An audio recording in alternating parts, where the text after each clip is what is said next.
చిన్నదో పెద్దదో సర్కారు కొలువు కొట్టాలని బొచ్చడు మంది ఏండ్లక మనం చెమట తీస్తుంటారు. నోటిఫికేషన్ వచ్చిందంటే దరఖాస్తులు లక్షలలోనే ఉంటాయంటే చూడుర్రిగా.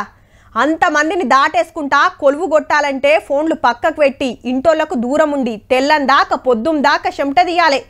అంతా వేసినా వస్తుందన్న గ్యారెంటీ ఉండదు. కొలువులు వందలలోనాయే, రాస్తోలు లక్షలలోనాయే. గంతమంది పోటీని తట్టుకొని జాబ్ కొట్టుడంటే చిన్న ముచ్చటేం కాదు మరి. యూనిఫామ్ లో లెఫ్ట్ రైట్ కొట్టుకుంటొచ్చి అమ్మా నాయనలకు సెల్యూట్ కొట్టిండ్రు.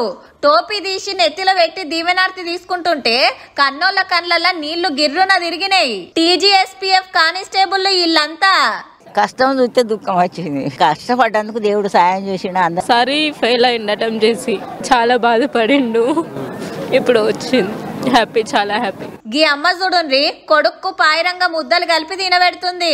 చాలా వ్యతిరేకం ఏం లేదని చేసిరు సార్ మమ్మల్ని. మేమేం లేను. కొలువు కొట్టిన సంబురంలా అటు ఇంటోళ్ళు ఇటు కానిస్టేబుల్ అన్నలు ఇన్నేళ్ల కష్టాన్ని గిట్లా యాడ్ చేసుకున్నారు. వాళ్ళు కూడా కష్టపడుకుంటారు. చదువుకునే టైంలో చాలా కష్టం. అంటే వాళ్ళు కూడా వ్యవసాయం చేస్తూ మనీ ఇట్లా పంపించడం చాలా కష్టం ఉంది. ఇప్పుడు ఎకనామికల్ నా ఫ్యామిలీ నేను చూసుకునే భరోసా వచ్చింది నాకు.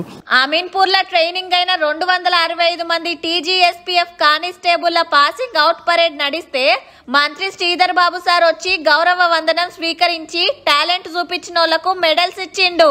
హైకోర్టు, అసెంబ్లీ, ఆసుపత్రులు, రిజర్వ్ బ్యాంక్, రక్షణ శాఖ సంస్థలనే కాకుండా సెక్రటరియట్ సంబంధించిన భద్రత కూడా మీ చేతిలో. హారం కిందనే 8,000 మంది కొలువుకెక్కితే ఇప్పుడు వాళ్ళు పబ్లిక్ కు సెక్యూరిటీ ఇస్తే వీళ్ళు సర్కార్ ఆస్తులకు సెక్యూరిటీ ఉంటారన్నట్టు.